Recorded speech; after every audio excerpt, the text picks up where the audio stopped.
Hey guys, my name is Vaibhav Agarwal. Friends, तो आज की इस वीडियो में अपन देखने वाले हैं एसएससी सीजीएल टीयर 2 में जो आपका टाइपिंग टेस्ट होता है उसमें क्या क्या पैरामीटर्स को आपको याद रखना चाहिए, क्या क्या उसमें लोग मिस्टेक्स कर सकते हैं।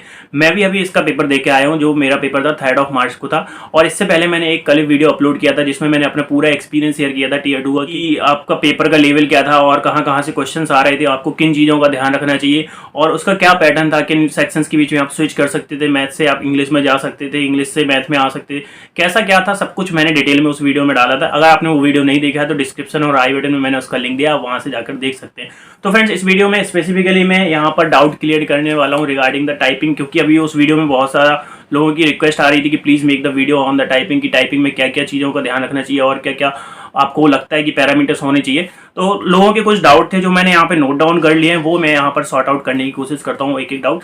तो सबसे पहले लोगों का डाउट था कि अगर उनका पैराग्राफ छूट गया है, जो पैराग्राफ होता है फ्रेंड्स वो आता है अराउंड 2000 की डिप्रेशंस का, इंक्लूडिंग आपके जो डॉट्स होते हैं, मतलब फुल स्टॉप होते हैं आपके, इंक्लूडिंग कॉमा, इंक्लूडिंग आपका स्पेसेस वगैरह। तो इन सब को मिला के अराउंड 2000 की डिप्रेशन का आपका जो पैराग्राफ होता है, एग्जैक्ट नहीं होता है, मैं ये कहूँगा। कुछ लोग बोलते हैं कि एग्जैक्ट 2000 होता है, एग्जैक्ट 2000 नहीं होता है, क्योंकि एक पूरी स्टोरी आपको बना के दी जाती है कि उस स्टोरी को आपको पूरा टाइप करना है। तो एग्जैक्ट स्टोरी बिल्कुल भी जरूरी नहीं है कि आपकी 2000 कैरेक्टर्स में ही बनी होगी। 2010 भी हो सकते, 2005 भी हो सकते हैं, 1980 भी हो सकते हैं, 1987, 90 कुछ भी हो सकता है। अराउंड 2000 आपके की डिप्रेशन यहाँ पर होने वाले हैं। सबसे पहला पॉइंट ये मैं यहाँ पर क्लियर करना चाहता था। उसके बाद लोगों का डाउट था कि अगर उनका पैराग्राफ पूरा टाइप नहीं होता है, 1600 वर्ड उन लोगों ने टाइप करी, मतलब 1600 की डिप्रेशन उन लोगों के आए हुए हैं, तो फिर क्या होगा, सिलेक्शन होगा कि नहीं होगा। तो वो आप यहाँ पे कैलकुलेट कर लीजिए। अगर आपके 2000 की डिप्रेशन में से आपने 400 छोड़ दिए तो करीब करीब ये हो गया आपका 20% यहाँ पर आपका एरर में काउंट हो जाएगा। पैराग्राफ अगर आप छोड़ देते हैं या फिर मतलब छोड़ द इन द सेंस आप टाइप नहीं कर पाते हैं 15 मिनट में, तो वो आपका एरर में काउंट होगा। और आपको पता है कि जो परमिसिबल लिमिट है वो दी गई है, जनरल कैटेगरी में 20% है, ओबीसी में 25% और अदर कैटेगरी में 30% है। ये सीपीटी पोस्ट के लिए ही नहीं है। अगर आपका सीपीटी पोस्ट है, अगर आप सीपीटी पोस्ट में जाना चाहते हैं तो जनरल कैटेगरी में 5% है आपका मार्जिन। में यहाँ पर बता रहा हूँ फॉल्ट टॉलरेंस जो होता है, राइट। और ओबीसी एंड ईडब्ल्यूएस कैटेगरी में 6% एंड अदर कैटेगरी में आपका 7% का मार्जिन एरर यहाँ पर देखा जाएगा। तो ये सबसे पहला डाउट था लोगों का कि अगर उनका पैराग्राफ छूट जाता है तो उनके साथ क्या होगा, कैसा क्या होगा, तो वो सब एरर में काउंट होगा। सेकंड, लोगों का डाउट था कि क्या बैक स्पेस आप यूज कर सकते हैं और एरो की आप नेविगेट करने के लिए यूज कर सकते हैं कि नहीं। तो जो 4 आपकी एरो कीज होती हैं standard, up, down, left and bottom, वो आप डेफिनेटली यूज कर सकते हैं। उसके अलावा आप बैक स्पेस भी यूज कर सकते हैं, कितना भी यूज कर सकते हैं, अनलिमिटेड टाइम्स आप यूज कर सकते हैं। और जब मैं टाइपिंग कर रहा था तो मेरे साथ भी एक इशू हो गया था, मेरा सिर दर्द करने लगा था और थोड़ा मतलब क्या बताऊँ, वो क्योंकि जो पैसेज वहाँ पे जो देते हैं बिल्कुल वहाँ पे इतना टेक्स्ट एरिया होता है, उस टेक्स्ट एरिया में 3 से 4 लाइन दिखती है, उसमें से आपको टाइप करना होता है।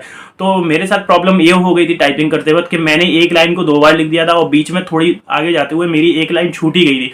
तो वो मैंने थोड़ा सा जल्दी से ऑब्जर्व कर लिया कि अरे मैंने रिपीट कर दी वाली लाइन, तो वो मैंने बैक स्पेस से ही पूरी हटाई। कंट्रोल प्लस बैक स्पेस काम नहीं करेगा। कंट्रोल प्लस बैक स्पेस का यूज ये होता है कि अगर आप उसको यूज करते तो पूरा आपका जो वर्ड होता है वो ही पूरा डिलीट हो जाता है, ना कि एक कैरेक्टर। तो उससे जल्दी से आपका कैरेक्टर आपको अगर आपको हटाना है, लाइन हटानी है तो वो हट जाती, लेकिन कंट्रोल प्लस बैक स्पेस यहाँ पर अलाउड नहीं था। आप केवल बैक स्पेस को यूज कर सकते। तो वो मैंने बैक स्पेस से पूरी लाइन हटाई, उसको फिर से, और नेक्स्ट लाइन जो मेरी छूट गई थी वो मैंने वहां पे टाइप करी।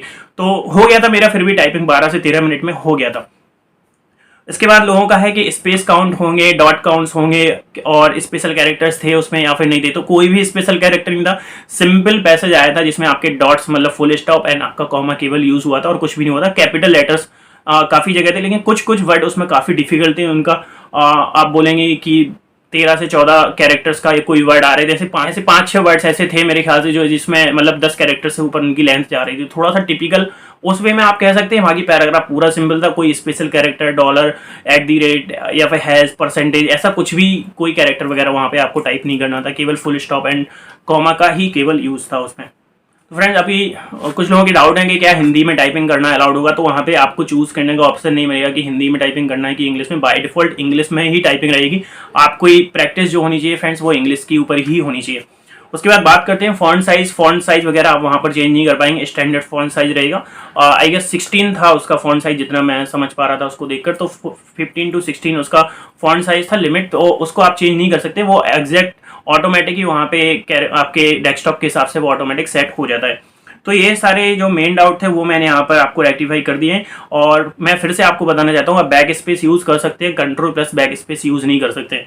फ्रेंड्स एक डाउट और रह गया है, लोगों का डाउट है कि क्या अगर उनका टाइम बचता है, जैसे उन्होंने पैराग्राफ 10 मिनट में पूरा लिख लिया है, तो उसके बाद क्या वो सबमिट कर दें कि जल्दी सबमिट करने से उनको जल्दी मार्क्स ज़्यादा मिल जाएंगे, या फिर उसको रिपीट करना है? क्योंकि जो अभी लोगों ने बताया कि आरआरबी वगैरह या फिर जो भी हुए, मैंने कोई एग्जाम नहीं दिया गवर्नमेंट का, केवल सीजीएल दिया है, तो उसमें लोग बता रहे थे कि उनमें उन लोगों को रिपीट करना पड़ता था, क्या पैराग्राफ जो भी है जितना ज़्यादा लोगों ने लिखा हुआ है एक्यूरेसी के साथ उनके ज़्यादा नंबर आ रहे थे, जितनी जल्दी लोगों ने सबमिट किया उनके ज़्यादा नंबर आ रहे थे। तो यहाँ पर ऐसा कुछ भी होने वाला नहीं है, आपको 15 मिनट मिलेंगे, और मैं ये कहूँगा आप पूरे 15 मिनट को आप यूटिलाइज करिए। अगर आपने 10 मिनट में अपनी टाइपिंग कर ली है, तो आप 5 मिनट में पूरा उसको रिव्यू करिए, पूरी आपकी जो एरर्स हैं वो आप उसको रेक्टिफाई करिए, उसको सुधारिए। तो यहाँ पर पैराग्राफ बिल्कुल भी आपको रिपीट करने की कोई ज़रूरत नहीं है। और कुछ लोगों का वहाँ पे डाउट था, मतलब कुछ लोग क्या कर रहे थे, जहाँ पे मैं जिस लैब में पेपर दे रहा था, लोग चिल्लाने लगे यार कि भाई जल्दी जल्दी सबमिट कर देंगे तो ज़्यादा नंबर मिलेंगे। तो कुछ लोगों ने 10 मिनट में सबमिट कर दिया, पैराग्राफ लिख के चेक ही नहीं किया, उनके हिसाब से पूरी एक्यूरेसी है। किसी ने 12 मिनट में कर दिया, मैंने पूरा टाइम लिया 15 मिनट का। और ऐसा बिल्कुल भी नहीं है कि आपको पहले आप अगर सबमिट कर देते हैं आपको तो ज़्यादा नंबर मिलेंगे, ऐसा बिल्कुल भी नहीं है। आप पूरा पैराग्राफ अच्छे से लिखिए और उसके बाद आपके पास टाइम है तो आप उसको रेक्टिफाई करिए, आपके जो एरर्स वगैरह हैं। तो फ्रेंड्स ये सब था जो डाउट्स थे लोगों के रिगार्डिंग दी टाइपिंग। अब मैं यहाँ पर अपना एक्चुअल एक्सपीरियंस शेयर करने वाला हूँ। 1 से 2 टिप्स हैं जो मेरे ख्याल से मुझे आपको लगता है कि बतानी चाहिए, क्योंकि जो मेरा एक्सपीरियंस रहा। तो सबसे पहला तो ये है कि आपको एक्यूरेसी पे फोकस करना चाहिए या फिर स्पीड पे। तो मेरा यही सजेशन है कि आप एक्यूरेसी प्लस स्पीड दोनों पे फोकस करें। अगर आपकी स्पीड बहुत ज़्यादा लेकिन एक्यूरेसी ज़्यादा नहीं है, तो थोड़ा सा आप स्पीड स्लो करके आप एक्यूरेसी को मेंटेन करिए कि एक्यूरेसी आपकी शुरू से ही आपकी स्पीड 100% रहे, तो बाद में आपको ज़्यादा सुधार करने की कोशिश ना करनी पड़े। क्योंकि मेरा भी यही था और मैं भी एक्यूरेसी को साथ में लेके चल रहा था, लेकिन फिर भी इसके बावजूद भी कुछ मिस्टेक्स हो जाती, मेरे साथ भी हो गई थी। और मेरे पास 3 से 4 मिनट का टाइम बचा था, लेकिन प्रॉब्लम वहाँ पर ये हो रही थी उस पोर्टल पर जो TCS के द्वारा बनाया गया कि जैसे ही आपको कोई वर्ड सुधारना है, सपोज आपको लिखना है देयर इज अ बॉय, आप बॉय लिखना भूल गए, अगर आप जाते हो ऊपर जाते हो तो पहली बात तो वो ऊपर स्क्रॉल नहीं हो रहा है। तो ऊपर स्क्रॉल करने में भी थोड़ा सा वहाँ पर प्रॉब्लम आ रही थी सिस्टम में। ये ऐसा केवल मेरे साथ नहीं, काफ़ी लोगों के साथ हो रही थी, मेरे फ्रेंड्स लोगों ने भी दिया। तो स्क्रॉल ऊपर नहीं हो रहा है। जैसे जैसे अगर आप वहाँ पर स्क्रॉल करके ऊपर पहुंच जाते हैं कि आपको यहाँ पर बॉय लिखना है, तो जैसे ही आपने बॉय के लिए बी टाइप किया तो पूरा पैराग्राफ में आपका जो कर्सर है बिल्कुल लास्ट में आ जाएगा, आप टाइप ही नहीं कर पाएंगे बॉय। तो ये सबसे ज़्यादा प्रॉब्लम आ रही थी, आप अपने एरर रेक्टिफाई नहीं कर पा रहे थे आसानी से। तो ये बहुत ज़्यादा प्रॉब्लम है, इशू है मेरे ख्याल से। तो इसलिए मैं आपको बोल रहा हूँ कि आप एक्यूरेसी शुरू से ही कोशिश करें कि आप पूरा अपने एक्यूरेसी मेंटेन करके यहाँ पर चले। तो और मेरे ख्याल से अगर आप थोड़ी सी प्रैक्टिस कर लेंगे, 27-28 वर्ड अगर आपकी स्पीड आ रही है, वर्ड पर मिनट आपकी स्पीड आ रही है, तो आसानी से आप 12 से 13 मिनट में मैक्स मैं यहाँ पर बता रहा हूँ, आप आसानी से उसको टाइप कर पाएंगे। तो फ्रेंड्स यही सब था पूरा टाइपिंग के बारे में, और मैंने यहाँ पर अपना एक्सपीरियंस शेयर किया। आई होप आपको इस वीडियो से कुछ ना कुछ हेल्प जरूर मिली होगी। तो वीडियो अगर आपको अच्छा लगता है तो वीडियो को लाइक करें, शेयर करें, and don't forget to subscribe our channel. Thank you.